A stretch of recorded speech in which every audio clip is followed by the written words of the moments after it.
Welcome to Happy Nursing. I am Hila and today we will discuss about idealism. In my previous video, I told you about different kinds of philosophies. So today we will start our discussion with the first traditional philosophy, that is idealism. Before starting today's video, I would like to say a few things. First one is, BSc Nursing students may not find my videos useful right now because actually this contains different kinds of philosophies: idealism, naturalism, pragmatism, realism. All these are actually important for the MSc Nursing students. Just hold on a little longer. I will also discuss the other topics of education in my later videos. Another thing is, friends, you may have noticed that I am doing all my videos in English.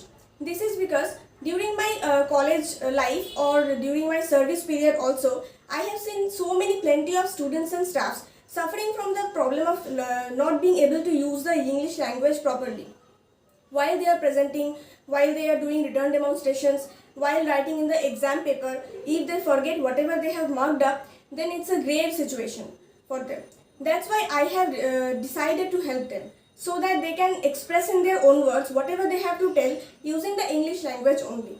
The idea may sound inconvenient to you right now, but if you concentrate on my examples, if you concentrate how am I explaining each and every point, then I'm sure that it will help you.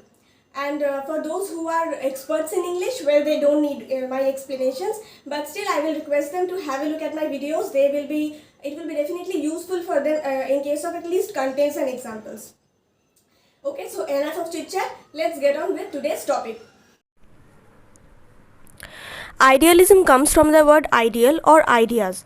Ideal is something which is perfect, which is exemplary, means something which we can follow in our daily lives to approach forward. For example, if Mahatma Gandhi is ideal for someone, it means the values and opinions given by Gandhiji are perfect to his opinion, which he can follow in his life. Idealism idealizes mind and spirit.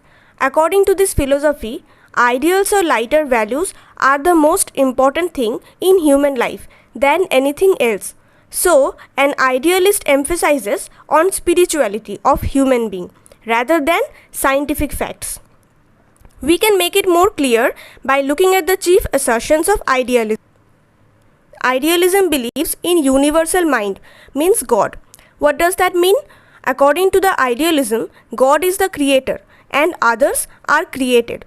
Idealism associates reality to ideas in mind rather than to material objects. It lays emphasis on the mental or spiritual. So, the main aim of human life is to achieve spiritual values like truth, goodness, beauty, etc., which are permanent and undying. And by following these values, human beings will become superior to all animals.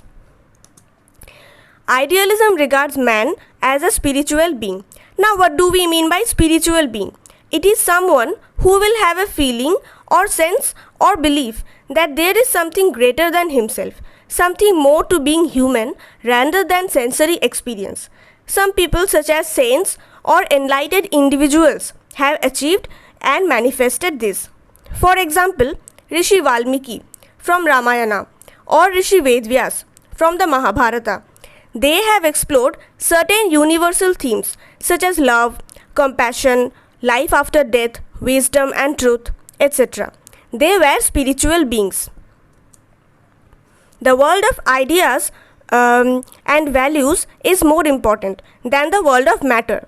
Idealism has full faith in eternal values which never change. They guide what we do and give our lives purpose. They define who we are. Matter can be created or destroyed, friends, but ideals can neither be created nor destroyed because it's already within us. We just have to discover it by following the spiritual values. The last one is, real knowledge is perceived in mind. Knowledge acquired through senses are sight, hearing, smell, taste and touch, which we acquire through our 5 sense organs. What are those? Eyes, ears, nose, tongue and skin. And the knowledge which we acquire through the mind are right action, truth, right conduct, peace, love, non-violence, etc. So idealism says that knowledge gained through activity and creativity of mind is more important than the knowledge acquired through the senses. Now next we have aims of education according to idealism. The first one says exaltation of human personality. Now exaltation means elevating something in rank or power. Idealism aims at making man perfect.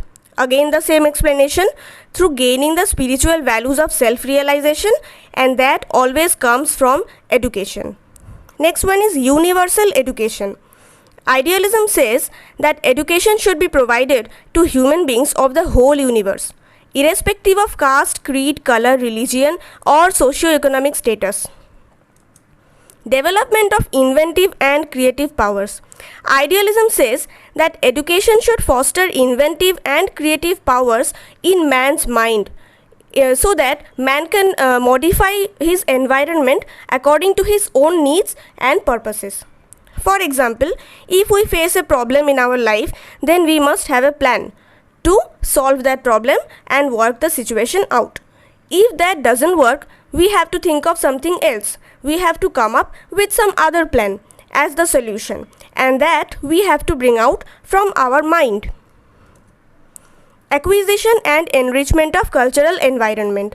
Man must not only preserve what he has inherited, he should also make his own contribution to the enrichment of that culture. For example, the saints of Hinduism, they have acquired self-realization through years and years of meditation, and they have not just kept that within themselves. They have preached their knowledge to their disciples over centuries, so that their disciples can go outside in the world and spread their values, opinions and beliefs, and that will lead to the enrichment of their culture. The last one is development of moral sense. It is also important, that is to develop moral values in the child, so that he can distinguish between right and wrong. Now, different philosophies have their different concepts of student, teacher, teaching method, discipline, curriculum, etc. So now, according to idealism, how a student should be. First one says follow the teacher. This means the student must bring himself closer to perfection through following or imitating his teacher and study of subjects like humanities, which symbolize the true ideas of human race. Next is ambitious. The student should be ambitious and show a strong desire and determination to succeed. Next is grow in knowledge and wisdom. He wants to grow in knowledge and wisdom to appreciate the aesthetic things in life. What are the aesthetic things? The aesthetic things are those things which are appreciated for their beauty.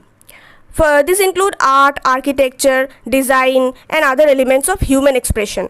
In order to understand these things deeply, knowledge and wisdom are important. The last one is strive for perfection.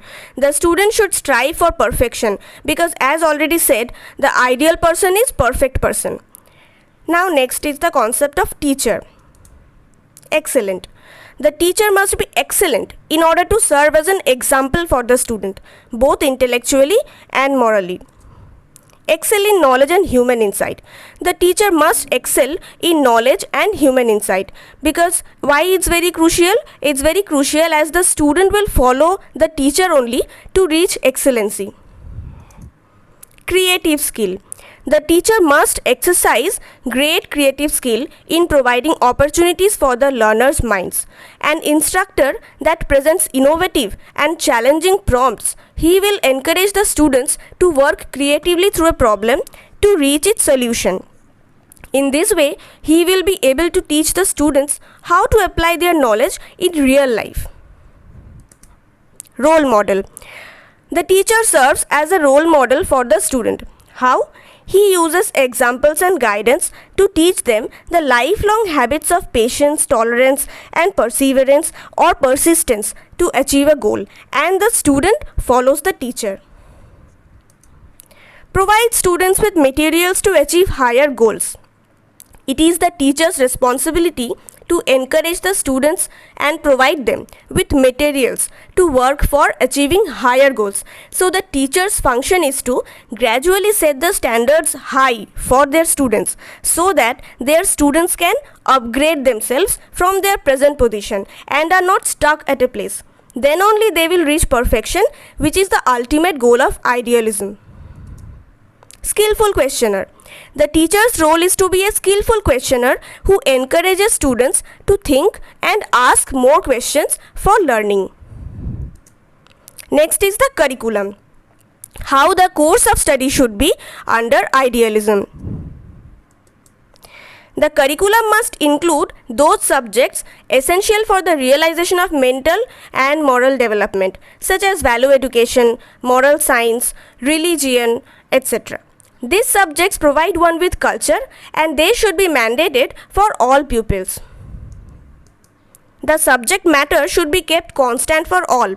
It is basically literary, that is concerned with writing, study or content of literature, especially which is valued for its quality.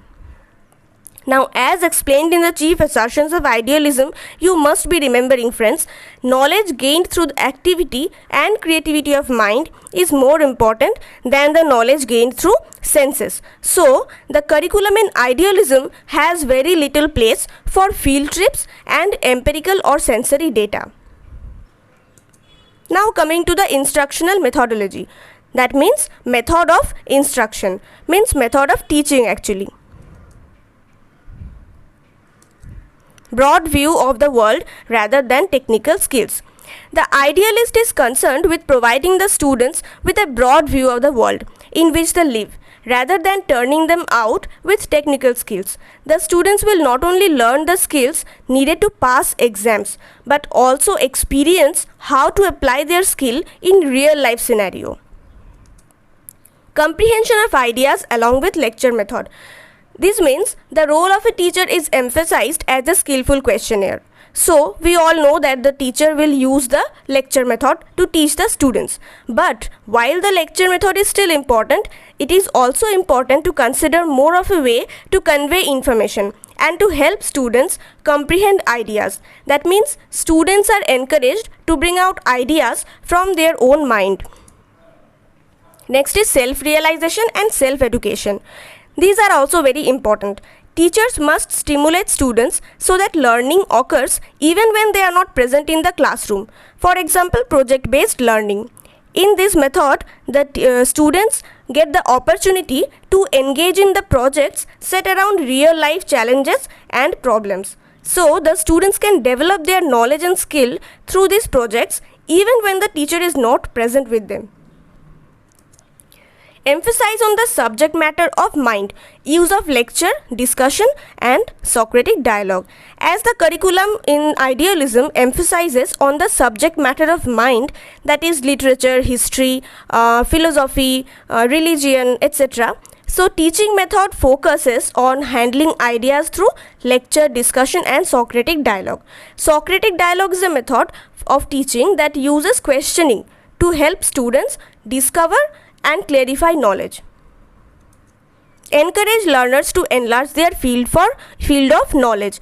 Teaching method should encourage the learners to enlarge their limit of knowledge, experience or interest so that they can grow in their respective fields gradually and reach perfection. Stimulate reflective thinking. Teaching method should also stimulate reflective thinking. Reflective thinking is a form of critical thinking that reflects on experiences and learnings.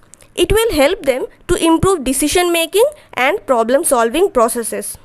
The last one is encourage to accept the values of human civilization. Of course, the teaching method should encourage learners to accept the values of human civilization like love, truth, right action, peace, non-violence, etc. Now next comes discipline. Discipline holds a very crucial place in idealism. So it's very important to know the concept of discipline. First one says strict discipline for self-realization. According to idealists believe that strict discipline is required for self-realization. Next one is teacher's guidance is necessary at every step. The teacher will imprint upon his pupils the importance of higher values by leading a virtuous life, and the students will follow his example. In this way, they will realize the higher values of life through self-discipline. The last one is discipline for freedom. What do we mean by discipline for freedom? Idealists are not actually against freedom, but freedom to them is a well-deserved reward for the youth who has learned to live under self-imposed regulation and discipline. That means to achieve freedom, first you have to learn discipline. Now everything has its own limitations. Idealism also has some. So, first one says it is outdated. Idealism may be considered as outdated in the prevailing scientific worldview. Idealism's main motto is to reach perfection by following the teacher, but today's younger generation prefers invention and originality rather than imitation. In this picture, I have shown a picture of a bulb which is lighting. So this lighting bulb actually signifies originality. So today's younger generation generally doesn't like imitating others. They like inventing something from their own. So this is one of the limitation of idealism. And the last one is too much emphasis on good manners and modesty. So that was all about idealism. If this video is useful to you, then please like and share this video and subscribe to the channel, and also click on the bell icon so that you get the notification of my next video. In my next video, we will discuss naturalism. Thank you for watching.